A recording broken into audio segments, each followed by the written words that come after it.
Et désormais, de définir une feuille de route. La feuille de route, c'est des objectifs, c'est de la planification, c'est des moyens. Et nous serons au rendez-vous, mais je le mets dans l'ordre, non pas pour éviter, enfin, commencer à connaître la question des moyens, mais dans l'ordre, il faut qu'on ait la feuille de route, des objectifs. Et les moyens, évidemment, les moyens viennent ce qu'on a fait sur l'assurance récolte.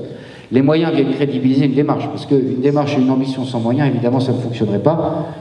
Il me semble que d'ailleurs, dans ce cadre-là, France Relance pourra être utilement mobilisée, d'autres moyens peut-être, mais en tout cas, France Relance pourrait être un premier élément. Donc nous avons un défi qui est un défi non seulement de stopper la tendance, mais de l'inverser.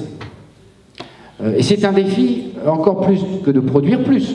Alors, pour le coup, c'est évident, si on veut retrouver notre souveraineté, il va falloir produire plus. Donc les concepts du produire moins décroissance sur les fruits et légumes, encore moins valables que dans d'autres secteurs. Mais produire plus sous un régime de dérèglement climatique, par ailleurs avec des exigences de transition environnementale, ça me paraît un élément, c'est un défi immense, mais je pense qu'on peut le résoudre dès lors qu'on prend étape par étape, sujet par sujet. Et ça m'amène d'ailleurs à un élément important qui est la question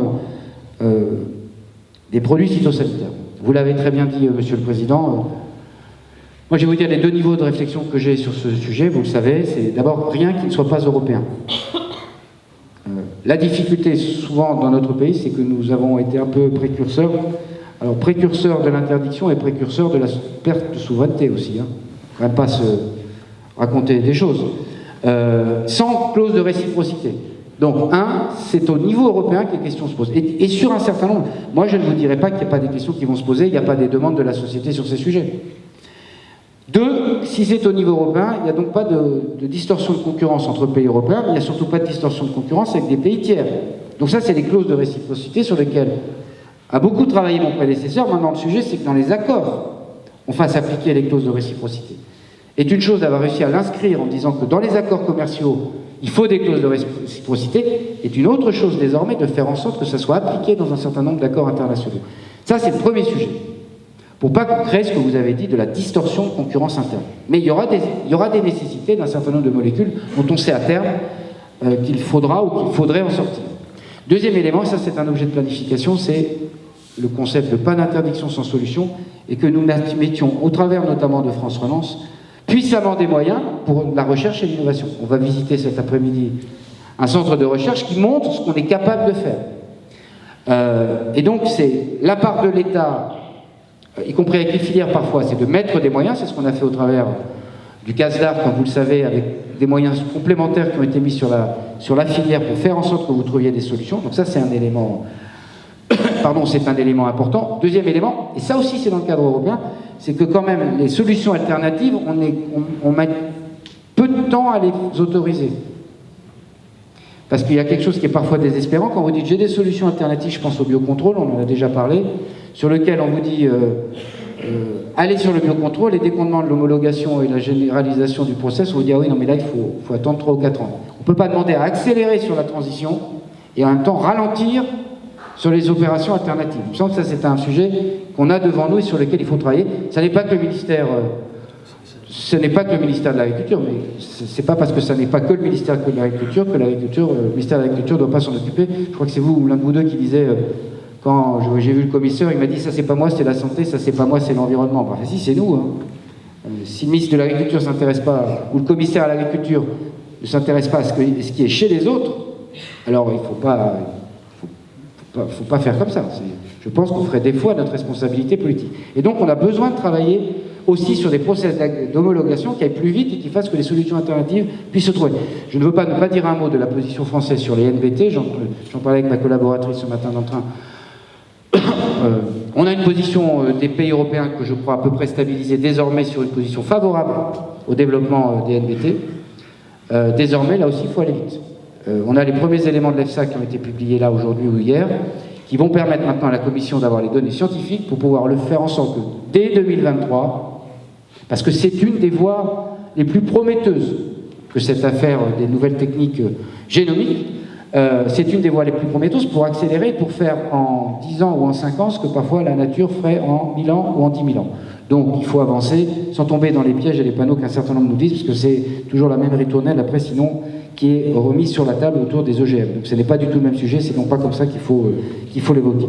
Je voulais dire quelques mots, et simplement, parce que je dis à chaque fois quelques mots, mais j'en dis beaucoup, simplement 3 sujets qui ont été évoqués. Non, au début c'était 3, mais j'en ai un peu plus, mais TODE, on a poursuivi pour faire en sorte de stabiliser le dispositif. Pour dire les choses très clairement, personne ne peut vous dire qu'il n'y a pas d'annualité budgétaire. Mais simplement, c'est le principe du budget, c'est l'annualité. Mais évidemment, en disant 2026, ça veut dire que tous les ans, il n'y a pas de remise en cause du process. Après, c'est dans le cadre d'un budget. Mais ne nourrissons pas d'inquiétude sur ce que je crois déjà une avancée, c'est tous les ans, parmi les marronniers, c'était on va supprimer le TODE. Ça, pour le coup, c'est réglé. Et alors après, ce que je disais au président Laparté, il faut qu'on réfléchisse dès maintenant, pour éviter d'être surpris d'ailleurs sur 2026, pour dire comment on stabilise, comment on pose les questions que vous avez posées sur les salariés permanents, pour faire en sorte, et ça peut être un objet d'ailleurs du plan de souveraineté fruits et légumes, de dire là on a un sujet de main-d'œuvre qui est plus prégnant que dans d'autres secteurs agricoles. Et est-ce qu'on n'a pas besoin d'avancer sur le sujet? Donc TODE, c'est stabilisé, je crois que c'était une demande depuis longtemps. Après, c'est l'annualité budgétaire. Il n'y a personne qui peut vous dire que d'une année sur l'autre, ça ne peut pas changer. Mais ce n'était pas le sujet du TODE, c'était le sujet que c'était dérogatoire, parce que ça n'était pas une règle. On l'a inscrit conformément aux engagements du président de la République, donc pas de difficulté. Deuxième élément, sur AGEC. Parfois l'enfer est pavé de bonnes intentions, reconnaissons les choses. Moi j'ai regardé à l'époque, je n'étais pas là, et Julien était à peu près de mon avis, Julien de Normandie, cette loi avec circonspection. Non pas tant, vous avez raison sur l'objectif, mais sur les délais. Donc on va travailler avec nos collègues, pour le coup, du ministère de la Transition, parce que ça n'est pas seulement les impasses techniques, c'est les impasses de consommation que ça peut produire. C'est-à-dire que la notion d'un emballage nouveau pose des problèmes de comportement du consommateur. Quand le consommateur ne voit pas, il ne se comporte pas pareil que quand le consommateur voit. Et je suis étonné d'ailleurs que dans la loi AGEC, ça n'a pas été soulevé comme question. Parce qu'on avait soulevé la question de la faisabilité, la question du schéma économique, la question des filières qui pouvaient se construire. Et là, de ce point de vue-là, les choses avaient été posées. En fait, personne ne s'est exprimé à l'époque sur la question du changement de comportement du consommateur. Et donc, il faut qu'on y travaille, à la fois avec la volonté d'aller dans la direction qui a été tracée par la loi AGEC, mais aussi d'essayer d'évoquer les choses avec pragmatisme, parce que là où il y a des difficultés, il faut les dire, je l'ai dit à plusieurs d'entre vous, il faut qu'on essaye d'avancer sur ce sujet avec ce pragmatisme-là. Troisième point, la simplification. Je méfie toujours quand un ministre, que j'en suis un, parle de simplification, généralement à la fin du tube, c'est plus compliqué. Donc il faut toujours être assez prudent sur la simplification. Oui, il faut aller vers plus de simplification. Alors, moi je le dis, l'administration essaye, dans des crises qui sont nombreuses, parce que l'administration a eu à traverser avec vous la Covid, le plan de relance, dans certains territoires la grippe aviaire, l'administration du ministère de l'Agriculture et la sécheresse, les inondations, la grêle, je veux dire l'administration de l'agriculture et l'administration de l'État, elle est quand même très très très mobilisée. Elle-même parfois peut se plaindre, non pas de ce qu'elle est elle-même comme administration, mais des lois qui sont votées, de la difficulté qui peut être celle de la mise en place des lois qui sont votées. Parce que l'administration, elle est là plutôt pour appliquer les lois. Et donc, je ferai plus difficilement de grief à l'administration. En revanche, il faut qu'on ait une administration, ce qu'on a essayé de faire au travers de France Relance, je le dis sous l'œil de Madame la Préfète, et c'est plutôt la volonté de l'administration, c'est une administration qui accompagne, qui porte les projets, qui aide et qui ne soit pas une contrôleuse. L'administration... Mais reconnaissons que les moyens qui avaient été mis étaient plutôt des moyens qui faisaient qu'on demandait à l'administration principalement de faire du contrôle. Donc il y a besoin de contrôle, jamais vous me direz faire... Mais pour l'image de l'administration, et même pour l'enthousiasme des fonctionnaires de l'administration, je ne connais pas quelqu'un qui prenne un plaisir, ou il y en a peut-être une minorité comme chacun d'entre nous, un plaisir malsain à aller chercher et à faire du contrôle pour contrôler. Je pense que les fonctionnaires, et j'ai connu une période quand j'étais en chambre d'agriculture, où l'enthousiasme de l'administration qui portait des projets, ce qu'on a fait au travers de France Relance. Et donc c'est bien avec cette vision-là, y compris dans les équipes de l'administration du ministère de l'Agriculture, que j'essaie de porter les choses. Et soyons vigilants parce qu'ils sont beaucoup mobilisés. Et au fond, je ne sais pas pour que vous me fassiez récrimination à moi, l'administration, elle est là pour répondre aux injonctions du pouvoir politique. Dans le cadre de la loi, parfois, et dans le cadre d'une direction qu'on donne. Donc c'est aussi notre responsabilité à nous, responsables politiques, d'essayer de porter le message qu'on veut que l'administration porte, et de ne pas la laisser seule.